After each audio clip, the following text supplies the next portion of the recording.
Hey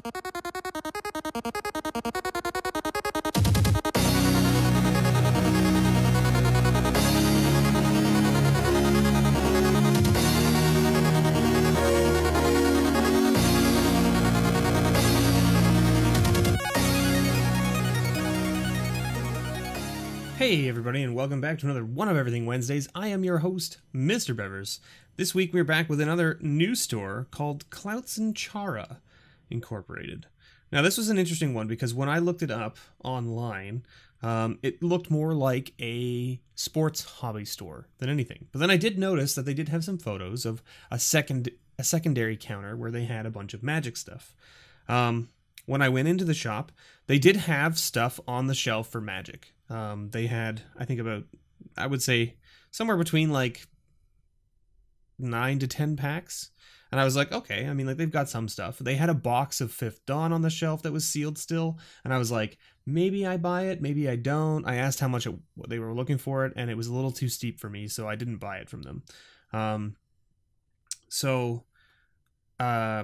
Basically, when I was ringing out, I said, you know, here's what I'm doing with it. Give me a business card. I'm going to talk about your store. I'm going to talk about what packs you have available. And he was like, oh, well, you're just looking for like single packs. Like you don't need multiples of things. And I was like, no. And he's like, well, we have like a box in the back that just has like a handful of other like random packs that we just don't have on the shelf because we don't have the box for them. And so they're just kind of like in this other box in the back. It's just like, you know, there's like 4 of this one and 3 of that one and 6 of those and whatever. And I was like, oh, well, yeah, I mean, if you have them available and you're selling them, bring them out. I'm more than happy to take a look at them. And so he pulled them out and I ended up with this, which is 21 packs. And you guys are going to see something interesting. And this is something that I didn't notice at first when I bought the packs, but their most recent set that they had was Aether Revolt, which is a little interesting to me. Now, I don't know if that's just because somehow I missed the newer standard stuff, or maybe they just don't buy, maybe they just buy like overflow from distributors when they have stuff left that's not selling to the other stores. I don't know. I didn't ask that question because I didn't notice it until now. So, anyway, it's kind of an interesting thing because like most of the shops I go into end up having like, you know, the 3 most recent standard sets, and then maybe they have some other stuff. Or like they'll have a whole bunch of stuff, right?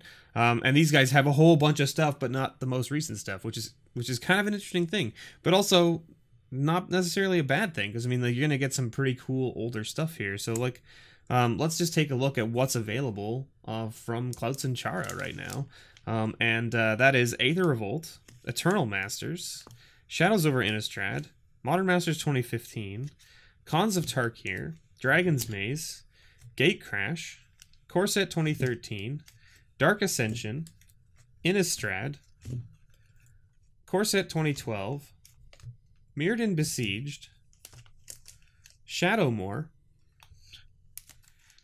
Ravnica City of Guilds, Saviors of Kamigawa, Betrayers of Kamigawa, Fifth Dawn, Darksteel, Legions, Onslaught, and Odyssey. So like what a random smattering of packs across the years, right? Very interesting. Now I'm gonna do these, I think, in 7s. I'm gonna do 7 packs this week, and then that way we get 3 videos out of this. And I think the reason I'm gonna do that is I normally I don't want them to be too long. I don't want the videos to be too long. I like to try and keep them around the 10-minute mark or a little bit lower. So we're gonna just keep it to 7 this week. Just that way I can make sure that we don't go over our time limit, and that way I get an extra video out of it. Maybe that's a little greedy on my part, but you know, I gotta buy these packs and I gotta make the content week to week. So let's get into it and see what we have for the first 7 packs here. Okay, so Aether Revolt, of course. So maybe we get that sweet invention, right? Maybe we get a sweet invention. That would be pretty hilarious, right? Lifecrafter's Gift, Spire Patrol, Siege Modification, and our rare is a Call for Unity. And, hey, we got a foil rare. It's a foil glint sleeve siphoner. Look at that. That's pretty fancy. I'll take it. I'll take it. And then we just get a mountain and a Thopter token. Good way to start. Good way to start. Nice foil rare. I'll take it. I'll take it. Eternal Masters is next. Eternal Masters is next. Now, I don't believe there's any commons, per se, that are of interest. Lots of dual lands. Flame Jab. Merfolk Looter. Daze. It's good uncommon. And our rare is a giant Solifuge. Ew. That's not a rare that you want to see out of Eternal Masters. But we did get a foil Sprite Noble. So, there you go. Foil uncommon and a Spirit token. Now, we've got Shadows over Innistrad next. This is the one where you could end up with, like, you could get, like, an extra foil or a flip, right? So if we have 8 commons, 1, 2, 3, 4, 5, 6, 7, 8. All right, so we've got either a foil or an extra flip card, so that's pretty sweet. Cult of the Waxing Moon. Another tapped land, uncommon this time. Stone Quarry. Griff's Boon. This card was great when this set was in Standard. This card was so good.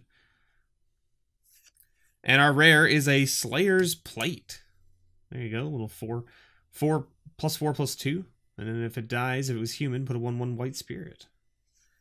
And then, of course, our flip card is a Kindly Stranger, which there you go. And we did get an additional rare, so there you go. Additional rare flip, Sage of the Ancient Lore, or of Ancient Lore, I should say. And then, of course, you got a checklist and a clue token. All right, look at this one. Good old Modern Masters 2015 with that. Oh, listen to that. So good. So good. And, of course, we've got a Sapperling token to start things off. Again, I don't know. I don't believe there were any commons in here that were super exciting to see. We've got a Mutagenic Growth, which is an uncommon worth a couple bucks, at least $1. Culling Dais, Agony Warp, and Hurkyl's Recall. All right, there's a nice hit for the patron pile. I'll put that in the patron pile for sure. I don't know where it's sitting price-wise these days, but I know that it's over a couple bucks, so it'll definitely go into the patron pile. And our foil is a Vishino Slaughtermaster. So there you go. All right, next up, Khans of Tarkir. Foil fetch land, right? That's what we're looking for? Foil fetch land? Foil fetch. Let's see. No commons in here for sure. Although we do end up with... Is there more of these? These dang tap lands. I wish they would just determine whether they should be common or uncommon, because it's all over the place. Arc Lightning. Roar of Challenge. Dragon's Eyes Savants. And... Hey, a mythic. Zurgo, Helm Smasher. There you go. Zurgo's a cool card. It's 7/2 with haste.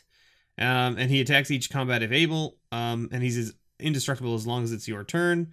Whenever a creature dealt damage by Zurgo Helmmaster dies, put a 1/1 counter on him. So he's a 7/2 with haste for 5 that swings in for 7 immediately and is indestructible while swinging. Or, well, while it's your turn, I should say. So they can't even kill it while it's your turn. So they have to wait until their turn to kill it.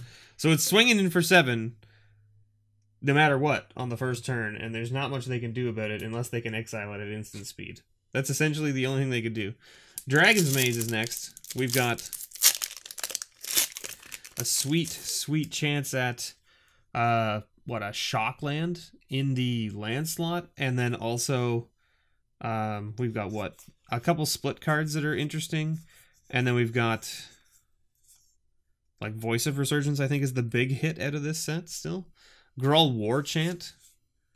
Jellin Sphinx. Bread for the Hunt. And our rare? Mirko Vosk, Mind Drinker. It's a cool card. Little 2/4 flyer for 5. And when it deals combat damage to a player, that player reveals a card from the top of their library until they reveal 4 land cards. They put those cards into their graveyard. And we just got a Simic Guildgate with a soldier token. Whoa. Okay, Gate Crash. All right, Gate Crash. You could have a shock land for us, or maybe a foil shock land. That'd be all right. Foil shock land would be cool. All right, let's see. Nimbus Swimmer. Mark for Death. Urbis Protector, and Diluvian Primordial. This actually was in the deck that I built for Warlord Hank. If you haven't checked out that deck that I built for him, go check it out. This was something I put in so that you could cast things from your opponent's graveyards, which was, the idea was we're milling, so you might as well find a way to cast the things. And we got our first junk card and just a plains. So there you go. That was this week of CloutsnChara Incorporated, located in Kitchener, Ontario. I'll leave a link below in the description to their store. You can go check them out. But we did get some pretty interesting stuff. Like, I mean, we hit a foil rare, we hit a mythic, we hit Hurkyl's Recall, we hit a double rare in the Shadows of Our Innistrad pack, and then we got quite a few foil. We got, well, what did we get? 1, 2, 3 foils. 2 of which were guaranteed foils. So we didn't really hit any additional foils except for this glint sleeve. But we did hit 2 uncommons that are pretty nice for the patron pile, so we'll put those in as well. So there you go. Thank you so much for watching, everybody. And as always, may your pulls ever be better.